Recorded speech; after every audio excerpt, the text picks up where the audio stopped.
Hello बच्चों। यहां लिखा है two identical balls of equal mass A and B are lying on smooth surface as shown in the figure. Ball A hits ball B, which is initially at rest with a velocity 16 metre पर second. मतलब इसकी जो यहाँ पे initial velocity दिया गया है, ये दिया गया है 16 मीटर पर सेकेंड। क्लियर है ये? चलिए आगे पढ़ते हैं। What should be the minimum coefficient of restitution between A and B so that B reach at the highest point? Clear है?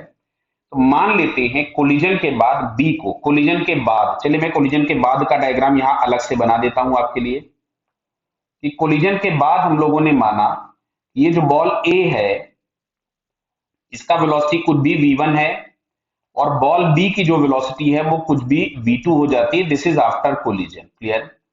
और तुमसे बोला है कि अब ये जो बी है वो इस 5 मीटर की हाइट तक ऊपर चला जाए।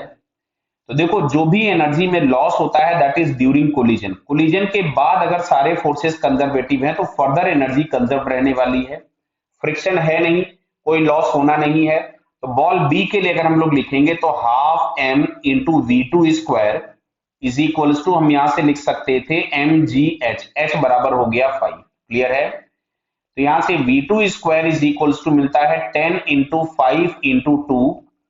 तो V2 इज इक्वल्स टू आपके पास आ गया 10 मीटर पर सेकेंड। मतलब कोलिजन के बाद जो बॉल बी है उसकी वेलोसिटी हो गई 10 मीटर पर सेकेंड। अब अगर हम कंजर्वेशन ऑफ मोमेंटम लगाएं यहाँ इनिशियल और फाइनल के लिए तो हम लोग यहां से लिखेंगे m into 16 is equals to m into V1 plus m into V2। तो यहां से हम लोगों के पास मिलता है 16 is equals to V1 plus 10। तो V1 इज इक्वल्स टू आ गया 6 मीटर पर सेकेंड। क्लियर है? बताइए।